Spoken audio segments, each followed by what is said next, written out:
एक बार बरसाने में एक व्रजवासी के बेटे की शादी हुई। व्रजवासिन ने सबको बुलाया, पर राधा रानी को न्योता देना भूल गई। जब शादी हो गई और बहू घर में आ गई, तब उसे याद आया, हाय रे, राधा रानी को बुलाना तो भूल गई।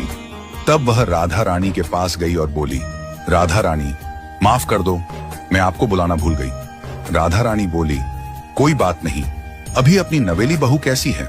व्रजवासिन बोली, अभी अपनी नई बहू को बुला कर लाती हूं।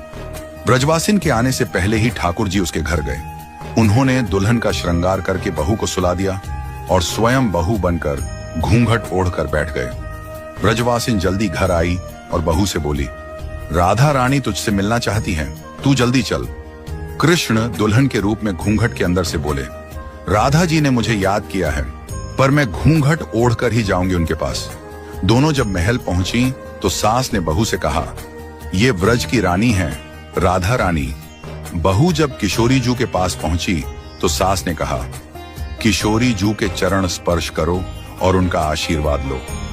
चरण स्पर्श की बात सुनते ही ठाकुर जी बहू रूप में पुलकित हो गए और किशोरी जू के चरणों में झुक गए। किशोरी जू ने मंगल आशीर्वाद दिया। फिर सखियों के हाथों सुंदर मणि, मोती, गहने, मेहंदी, 16 श्रृंगार और नए वस्त्र मंगवाए दुल्हन की मुख दिखाई के लिए। राधा रानी ने कहा, यह तुम्हारा उपहार है, अब अपना मुख दिखाओ। दुल्हन ने घूंघट में से सिर हिलाकर मना कर दिया। सारी सखियां विस्मित हो गईं कि ये कैसी दुल्हन है जो राधा रानी की आज्ञा का पालन नहीं करती। राधा रानी बोली, मुख दिखाई का उपहार कम लग रहा हो तो और दे दूंगी, जितना चाहे, पर मुख तो दिखा दे। बहू ने फिर सिर हिलाकर मना कर दिया। सास ने भी बहुत समझाया, पर बहू नहीं मानी। मुख दिखाने को राधा रानी बोली, अगर कोई तकलीफ हो तो मुझे बता दे।